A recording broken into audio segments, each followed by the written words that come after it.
विचार किए। भादों की महीना थी और अष्टमी का महीना, भगवान कन्हैया जी का जन्मदिन था उस दिन। तो भोलेनाथ बोले कि चलिए आज हम लोग प्रभु से थोड़ा दर्शन करें। तो हमारे भोलेनाथ चले दर्शन करने के लिए वृंदावन, और माता जी से बोले, ओ माँ हमें अपनी कन्हैया से दर्शन करा दो। तो माता जी निकली बाहर, और जब उनका शकल देखी तो बोलती, अरे तूने कौन आ गया?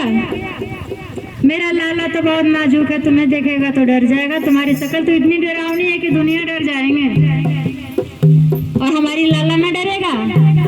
तो भोलेनाथ कहते हैं, मैया ऐसा मत समझो, आपकी लाला इतना कमजोर नहीं है जो हमें देख के डर जाएंगे, मुझे लाला से मिला दो माँ। भोलेनाथ कहे, ना ना ना, मेरा लाला सोए हुए हैं।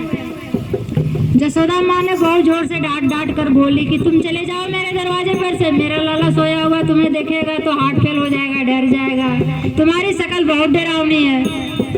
भोलेनाथ बहुत रिक्वेस्ट किए तो माता जसोदा थोड़ा सा दया बरसाएं, बोले ठीक है तुम दरवाजे पर बैठो, मैं अपने लाला के लेकर आती हूँ। तो लाने गए तो लाला ने बोले कि हे माँ, वो कोई साधारण मानव नहीं है, भोलेनाथ हैं, शिव शंकर हैं, त्रिपुरारी हैं, उन्हें कम मत समझो, उन्हें अंदर ही बुला लो। बोले ना बेटा, ना ना ना, उनकी शक्ल बहुत डरावनी है, गले में सर्प लटकी हुई है, कान में बिच्छू लटकी हुई है, गंगा बह रहा है उनके माथे से, कहाँ ले आओ उनको घर में? उनको लाने से क्या फायदा है, घर तो बर्बाद हो जाएगा। तो भोलेनाथ आवाज सुन के बोलते, हे माँ ये बात हमसे मत पूछो।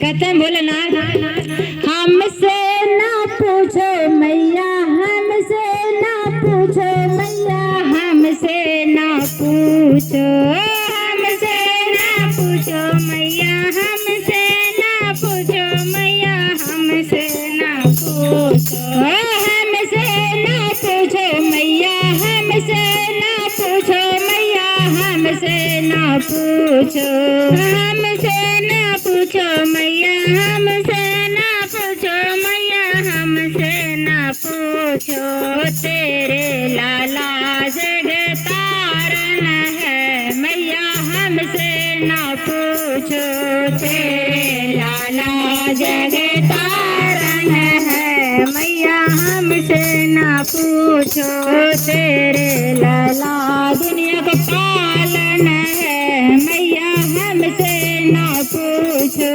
तेरे लाला दुनिया का पालन है मैया, हमसे ना पूछो। जसोदा मैया कहती है, तू हमें गीत उत सुना के हमें भरमा मत दो, हमारे लाला बहुत डरावने है, तुझे देखेंगे तो डर जाएंगे मेरा लाला। मैं ये सब सुनकर तुम्हें दर्शन कराने वाला नहीं हूँ, तुम चले जाओ मेरे यहाँ से। तो भोलेनाथ कहते हैं, अब माँ हमें दर्शन नहीं कराएगी, अब हमें कुछ करना पड़ेगा।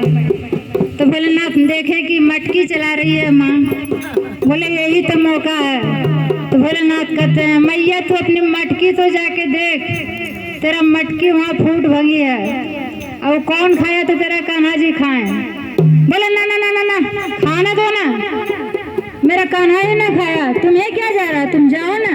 लंबा लंबा चूल लटका के आया, जटाधारी बन के आया है। भोलेनाथ बोले ना, जसोदा मैया ऐसे नहीं मानने वाली है, ये अपने लाला से हमें दर्शन नहीं कराएगी। बोले हे माँ बाहर निकल के देखो, तेरी माँ तेरा लाला कितना मिट्टी खा रहे हैं। माँ की लगा छक दवा, कोई भी माँ का लगेगा कि मेरा बच्चा मिट्टी खाए, कीचड़ खाए तो माँ को तो खलने लगेगा। माँ दौड़ते हुए गई बाहर में देखने के लिए, छोटा सा डंडा ली हाथ में और गई देखते हुए, बोली अरे लाला तूने क्या खा रखे हो?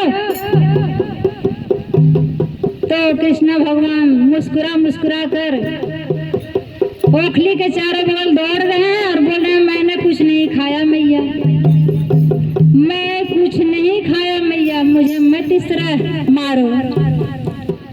भोलेनाथ देख रहे हैं सारा लीला और हंस रहे हैं कि माँ की प्यार क्या होता है।